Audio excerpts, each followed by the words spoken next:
देखू यह छठ के पावन में एक औरत छठी मैया से कहे छे कि हे माँ तू सबका सब कुछ दे छी हमरो तो दे द माँ। हे माँ देखी कोना भाव में कहे छे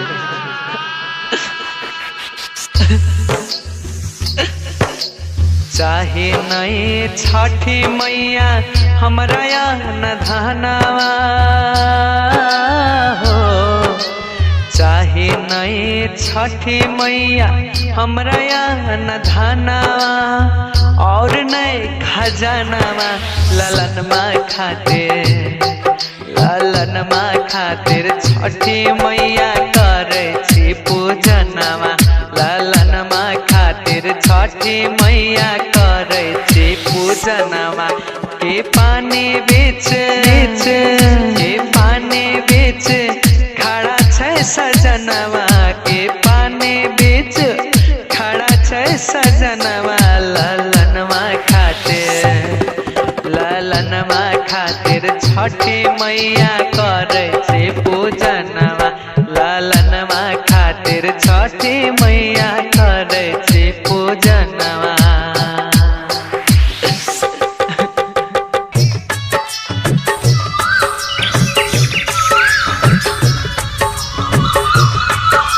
प्रेम से बोलो छठी मैया की।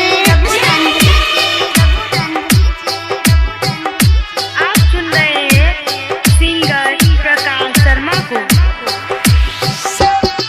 हो ललन माँ के बिना छठी ए हो मयरिया हमरा किछो नहीं सुझैया।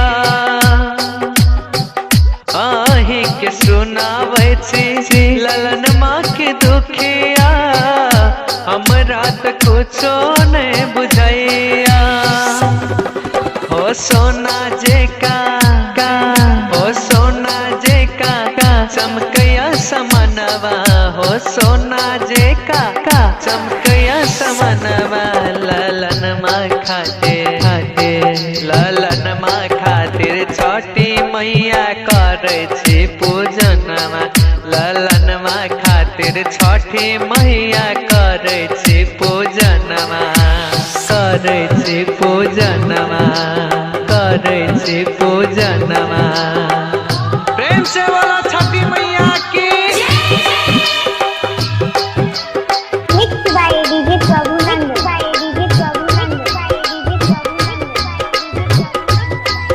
आप सुन रहे हैं सिंगर प्रकाश शर्मा को।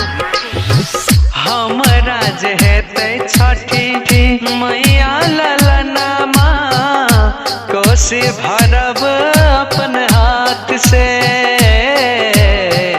दै छी हमार अगमा साँझ आ भोर का भूलब नया बात के हमर पिया के हमर पिया कहया कहनवा। के हमर पिया कहया कहनवा। ललन